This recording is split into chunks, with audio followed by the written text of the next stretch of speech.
halo wargi Bogor, selamat datang kembali di Ngorek, Ngobrol Rencana Kota. Obrolan singkat, rencana berdampak. Hari ini kita akan membahas salah satu isu penting di Kota Bogor, yaitu kemiskinan ekstrim. Bukan sekedar soal pendapatan rendah, tapi kondisi ketika seseorang bahkan sulit untuk memenuhi kebutuhan hidup paling dasar. Hari ini sudah hadir bersama kita Kepala Bidang Pemerintahan dan Pembangunan Manusia di Bapeda Kota Bogor, Bapak Ara Wiraswara, SE. Selamat datang Pak Kabir. Selamat datang. Bukan ya, bukan selamat datang. Ya udah, terima kasih sudah mengundang kami di P2M untuk hadir bersama di Ngorek. Iya, benar sekali. Terima kasih Bapak. Mungkin kita kan sering sekali Pak mendengar istilah angka kemiskinan turun. Tapi sebenarnya di lapangan sendiri kan masih cukup banyak ya yang mengalami kesulitan hidup. Sebenarnya Pak, definisi kemiskinan ekstrim itu apa sih Pak? Jadi yang pertama betul ya, data-data statistik itu adalah pondasi awal kita untuk menentukan kebijakan gitu ya. Memang secara tren Kota Bogor angka kemiskinannya turun gitu ya dari tahun ke tahun. Kemudian kalau ditanya di lapangan masih banyak kita menemukan warga yang membutuhkan dan lain-lain, itu adalah realita yang harus kita tangkap dan nanti kemudian menjadi tambahan kebijakan di kedepannya untuk memastikan bahwa seluruh bantuan penanganan kemiskinan itu berada di sasaran yang tepat. Kalau ditanya apa beda kemiskinan dengan kemiskinan ekstrim gitu ya. Jadi kalau kemiskinan yang kita tentukan itu adalah garis kemiskinannya gitu ya. Kalau kemiskinan secara umum itu biasanya ditentukan oleh BPS garis kemiskinannya kurang lebih 600.000 per kapita per bulan untuk ini. Jadi dalam satu keluarga itu ada 4 orang, berarti pengeluarannya itu kurang lebih 4 kali 6 gitu ya, 2,4. Nah, bagaimana dengan warga yang disebut kelompok miskin ekstrim? Jadi kurang lebih per kapitanya hanya 300.000. Per kapitanya hanya pengeluaran 300.000. Jadi kalau misalnya di keluarga itu ada 4 orang, berarti kalau kamu akumulasi 1,2 juta untuk satu orang tersebut. Itu adalah miskin ekstrim untuk ini. Jadi perbedaannya di pendapatan per kapita ya? Ya, pengeluaran per kapita. Pengeluaran per kapita. Berarti ternyata ini bukan cuma soal penghasilan ya Pak? Betul. Jadi rata-rata yang harus dikeluarkan oleh rumah tangga tersebut dihitung per orangnya, itu untuk menentukan apakah ini warganya masuk ke dalam kategori miskin ekstrim atau miskin gitu ya. Jadi secara pembedaannya adalah terkait dengan jumlah pengeluaran per kapita yang ada dalam rumah tangga tersebut.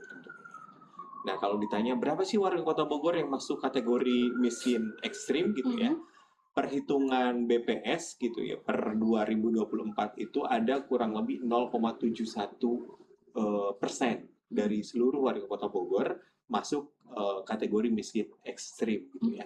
0,71 dikalikan 1.140.000 itu berarti kurang lebih ada sekitar 70.000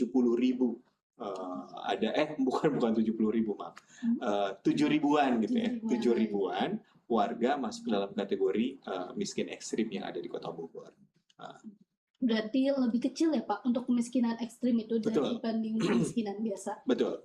Jadi pasti karena dari segi pengeluaran juga beda gitu garis kemiskinannya untuk menentukan kelompok warga yang masuk dalam miskin ekstrim dan juga miskin gitu ya. Maka jumlah warga miskin ekstrim pasti ada dalam kelompok warga miskin gitu ya. Tapi tidak semua warga miskin itu masuk dalam kelompok miskin ekstrim. Jadi perbandingannya seperti ini. Menurut BPS, angka kemiskinan kita ini kan 5,89%. Atau kalau dikalikan dengan 1.140, kurang lebih kita akan mendapatkan data kurang lebih ya 75.000 jiwa. 75.000 jiwa. Berarti yang si 7.000 ini adalah bagian dari 75.000 jiwa itu, gitu untuk ini. Kalau faktor penyebabnya sendiri Pak, untuk kemiskinan ekstrim itu kenapa ya Pak? Jadi kalau penyebab itu kan lebih sifatnya kompleks gitu ya. Kenapa seseorang masuk dalam jurang kemiskinan untuk ini? Dan sebagai dari kompleks tersebut pasti kita menemukan secara umum adalah pendapatan yang mereka terima juga kecil gitu ya. Kalau pendapatan kecil berarti berkorelasi dengan pekerjaan yang mereka jalani gitu ya. Pekerjaan mereka jalani, kemudian juga faktor pendidikan di situ. Kenapa dia tidak mendapatkan pekerjaan yang layak? Misal kita tarik ke belakang, ternyata faktor pendidikannya gitu ya. Misal rata-rata penduduk miskin secara pendidikan, misal hanya menamatkan SD gitu ya, atau SMP, pendidikannya masih sangat rendah. Jadi akumulasi itu panjang kalau ditarik ke belakang. Jadi mulai kenapa dia menjadi miskin? Karena pendapatannya kecil. Dari skill pekerjaannya juga kecil. Kenapa dia sampai hanya mendapatkan pekerjaan yang relatif kecil? Karena maksudnya faktor pendidikannya yang juga kecil untuk ini. Ini yang menjadi persoalan gitu ya. Atau kenapa mereka menjadi miskin? Karena orang tuanya juga berasal dari keluarga miskin gitu ya. Nah, itu yang juga panjang gitu untuk meneruskan, dan tentunya pemerintah harus hadir melihat apa nih akar penyebabnya gitu ya, sehingga nanti kita berharap gitu ya, kita berharap semakin banyak warga yang tergraduasi atau lulus dari jurang kemiskinan. Kemiskinan ekstrim ini tuh tidak hanya karena satu alasan ya Pak, tapi Banyak. kompleks sekali. Kompleks sekali untuk ini. Dan kadang generasional ya. Betul, ada beberapa yang disebabkan untuk ini. Jadi secara penyebab itu multidimensi gitu ya, menyebabkan seseorang berada di garis kemiskinan. Apapun itu gitu ya, apapun itu kan tugas pemerintah adalah memastikan bahwa pemerintah hadir, pemerintah bekerja untuk membantu warga miskin, kemudian membantu gitu ya, membantu memfasilitasi dan kemudian mendorong lebih banyak warga miskin keluar dari angka kemiskinan. Nah, tadi kan Bapak sudah membicarakan ya Pak tentang peran pemerintah dalam mengentaskan kemiskinan ekstrim. Nah, kalau untuk peran Bapperida sendiri Pak, apakah ada?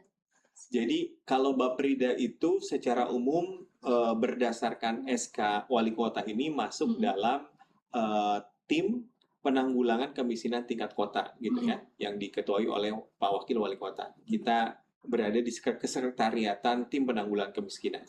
Jadi secara umum kita adalah dirijennya gitu ya, dirijen untuk mengatur siapa OPD yang memainkan drum, siapa yang OPD memainkan bass, siapa yang OPD memainkan biola gitu ya.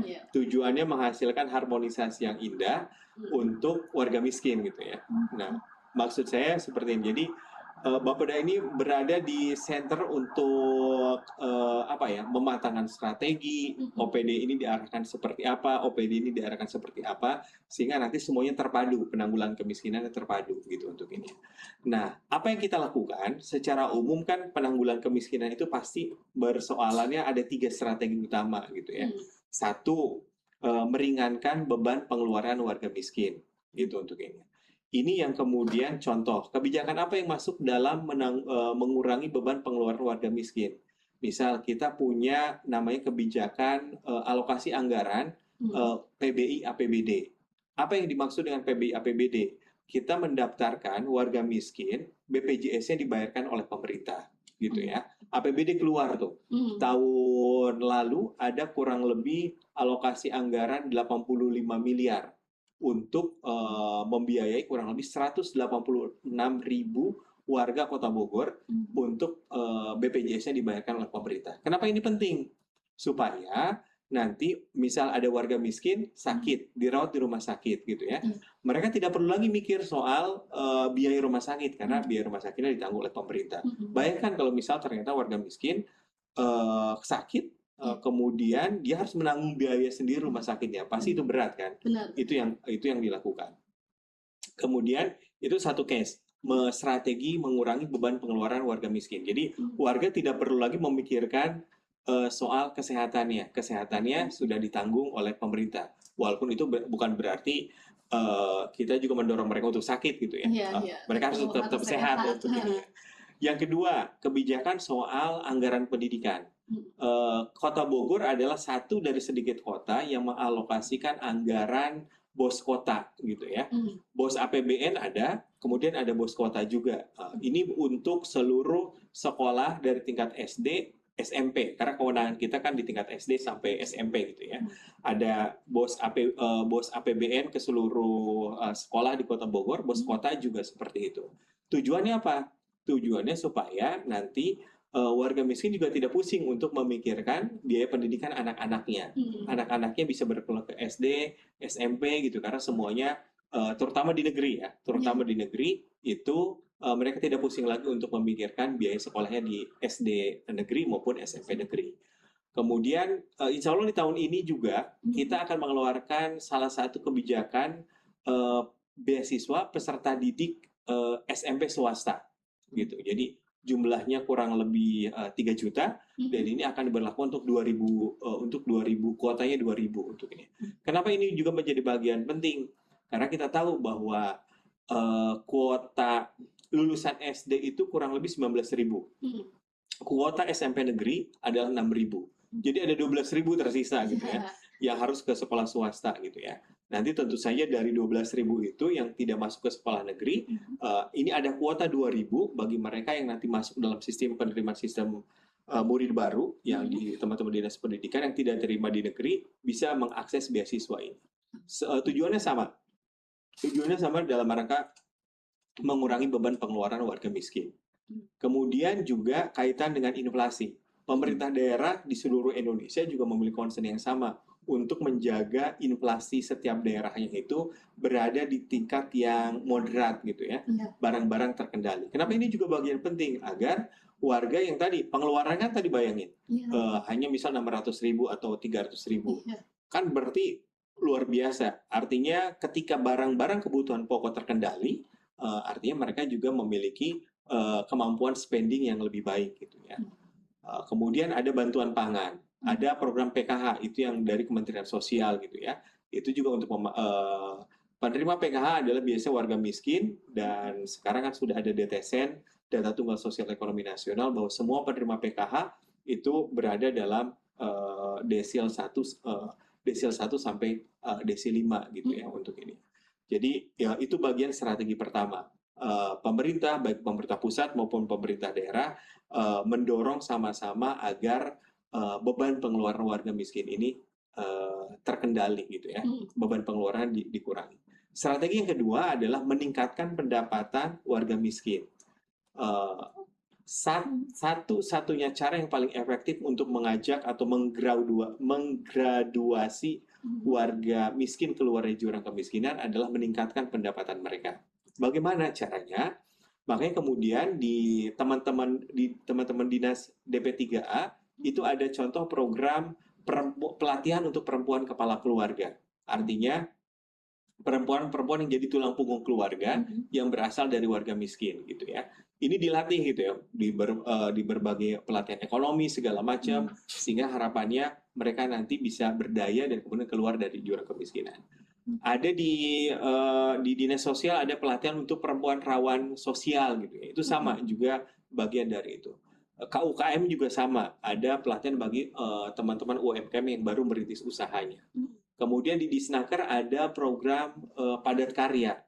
Padat karya seperti apa? Karena menyasar warga miskin juga. Harapannya mereka memiliki penghasilan. Kalau sudah memiliki penghasilan kan mereka bisa spending untuk kebutuhan sehari-hari mereka gitu ya. Jadi banyak upaya untuk meningkatkan pendapatan warga miskin yang tentu saja belum semuanya berjalan ideal, tapi tentunya semuanya diupayakan berada pada hasil yang baik lah untuk ini. Kemudian yang ketiga, strategi yang ketiga adalah mengurangi kantong-kantong kemiskinan. Apa yang dilakukan pada strategi ini?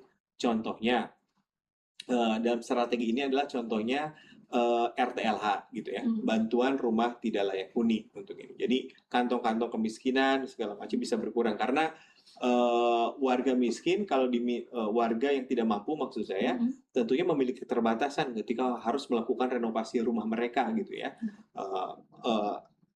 Misal mereka jadi korban bencana atau ternyata rumahnya mau ambruk segala macam, mereka tuh berharap. Tapi tentu saja mereka kemampuan untuk melakukan perbaikan rumahnya terbatas gitu ya. Pemerintah hadir untuk melakukannya melalui RTLH. Dan tahun ini sesuai dengan janji politiknya Pak Wali dan Pak Wakil, kita menginisiasi satu langkah baru namanya bedah rumah gitu ya. Kalau RTLH itu stimulus gitu ya, stimulus sekitar 17-16 gitu ya. Nah kalau ini adalah karena namanya bedah rumah total gitu ya. Kalau RTLH itu apa? Saladin ya. Aladin, atap, lantai, dinding gitu ya. Kalau bedah rumah konsepnya kan keseluruhan untuk ini ya. Jadi nanti mudah-mudahan warga yang menerima juga bisa lebih merasa pemerintah hadir gitu ya. Ini juga kaitan dengan RTLH dan bedah rumah ini menjadi menarik karena akan berkorelasi positif terhadap nanti penanggulangan TBC, stunting gitu ya. Karena di kantong-kantong kemiskinan atau yang kumuh-kumuh rumah-rumah yang padat penduduk di Kota Bogor ini juga menjadi salah satu sumber penurunan TB gitu ya, karena ventilasinya kurang bagus dan lain-lain untuk ini. Jadi itu ada 3 strategi utama yang APBD lintas sektoral gitu ya untuk menanggulangi kemiskinan untuk ini. Tadi ya Pak, dari penjelasan Bapak kan itu lebih ke peran pemerintah dalam mengentaskan kemiskinan ekstrim.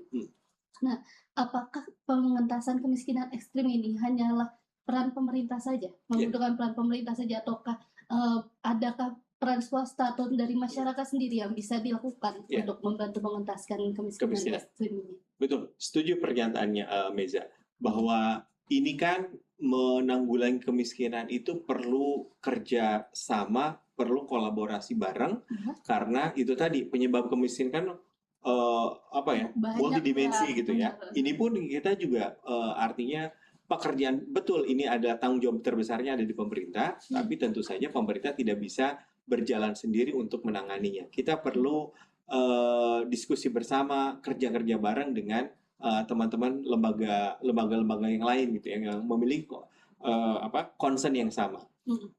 Saya teringat di tahun 2024 lalu Pak Kepala Bapperida menginisiasi satu program namanya Kampung Nol Kemiskinan Ekstrim gitu ya. Jadi ini yang dorongan kita memilih satu lokus terkecil. Waktu itu lokus terkecilnya adalah skala RT yang paling banyak penduduk miskin ekstrimnya gitu ya. Satu RT dipilih, kemudian di RT tersebut apa sih persoalan-persoalannya gitu ya, kita pilih gitu ya. Setelah jelas ternyata butuhnya ini A B C D E gitu ya, kemudian kita diskusikan ini ke teman-teman lembaga filantropi. Waktu itu kita mengundang kurang lebih 9 lembaga filantropi yang ada di Kota Bogor gitu ya. Ada Dompet Duafa, ada Rumah Zakat, ada Salam Eid, kemudian ada teman-teman CT Arsa Foundation. Kita ajak duduk bersama. Ini kita paparkan potret RT tersebut di salah satu RT di Mulia Harja gitu ya. Kita paparkan secara detail gitu ya. Diskusi di meja. Setelah itu kita ajak mereka juga untuk istilah Pak Kaban waktu itu Sabah Kampung gitu ya. Mengajak mereka untuk melihat lebih dekat. Ini loh salah satu RT dengan profil kemiskinan ekstrim terbanyak. Silakan teman-teman lembaga filantropi memilih proyek apa, bukan proyek ya. Langkah apa yang bisa diambil untuk membantu warga di RT 6 tersebut. Alhamdulillah kerjasamanya berjalan dengan baik. Amanat Pak Kaban ini harus dilanjutkan ke lokus-lokus yang lain gitu ya. Itu satu titik. Kemudian saat ini juga kita sedang kolaborasi dengan teman-teman IWAPI Kota Bogor. IWAPI itu Ikatan Wanita Pengusaha Indonesia gitu ya. Apa yang kami lakukan? Tadi saya sempat menyebutkan bahwa dalam rangka meningkatkan pendapatan itu ada satu program namanya PEKA, pendampingan perempuan kepala keluarga. Nah, yang kami lakukan sekarang teman-teman PEKA itu kan sudah dilatih oleh DP3A. Kadang-kadang kan selepas pelatihan suka berhenti kan. Nah, kami berdiskusi dengan tim IWAPI bagaimana teman-teman yang sudah dilatih ini, perempuan-perempuan kepala keluarga ini dimentorin oleh IWAPI. Kalau IWAPI itu kan pengusaha-pengusaha perempuan kan, yang sudah punya unibisnis segala macam. Nah, alhamdulillah ide ini tersambung dengan teman-teman IWAPI yang punya concern yang sama. Jadi per Januari kemarin kita meluncing gerakan pendampingan atau istilahnya kita menyebutnya IWAPI menjadi kakak asuh bagi perempuan kepala keluarga yang telah dilatih gitu ya. Jadi yang ternyata tertarik dengan bisnis gitu ya, itu bisa mentor ke pengusaha ini. Misal ada kendala kalau kata perempuan kepala keluarga, kami lebih butuh marketing, bagaimana memarketingkan produk kami gitu ya. Itu nanti dibantu oleh IWAPI yang memang concern dalam pemasaran gitu ya. Atau ada juga perempuan kepala, kami lebih condong bisa nggak sambil bekerja gitu ya. Itu juga dibukakan akses kesempatan kerjanya. Jadi teman-teman pengusaha IWAPI menjadi kakak asuh dari peserta perempuan pelatihan peserta perempuan kepala keluarga tersebut. Kemudian salah satu concern kita juga dalam rangka mendorong lebih banyak warga miskin bekerja, kita sedang mendorong menempatkan warga miskin di Kota Bogor untuk bekerja di SPPG gitu ya. Kita tahu MBG ini kan program strategis nasional yang tentunya sesuai dengan arahan Pak Presiden bahwa concernnya tidak hanya soal perbaikan gizi anak, tapi juga memberikan efek multiplier efek terhadap pekerjaan gitu ya, terhadap pemenuhan bahan baku lokal gitu ya. Dalam konsep pemenuhan pekerjaan, kami ingin mendorong lebih banyak warga miskin ekstrim terutama itu bekerja di SPPG. Karena kan di setiap SPPG itu kita butuh 50 pekerja, 3 yang terlatih, 47-nya ini yang tidak terlatih gitu ya, yang itu bisa diakses oleh siapa saja. Ini yang kita dorong. Dan potensinya sangat besar. Di Bogor ini kurang lebih ada 91 SPPG yang sudah beroperasi dan kurang lebih 80 yang akan beroperasi gitu ya. Jadi bayangkan kalau 47 kali berapa itu 180-an kali 100 saja udah 470 gitu ya yang bisa bekerja di SPPG, dan itu kita harapkan bisa mendorong warga miskin untuk meningkatkan pendapatannya sehingga nanti mereka suatu saat bisa keluar dari jurang kemiskinan. Baik, hari ini tuh kita benar-benar belajar ya Pak ya, dari pembicaraan ini bahwa kemiskinan ekstrim ini itu tantangan bersama ya Pak. Betul. Bukan hanya, walaupun peran pemerintah tentunya sangat besar di sini, tapi kita juga membutuhkan bantuan baik dari swasta, dari organisasi filantropis, dari volunteer seperti itu.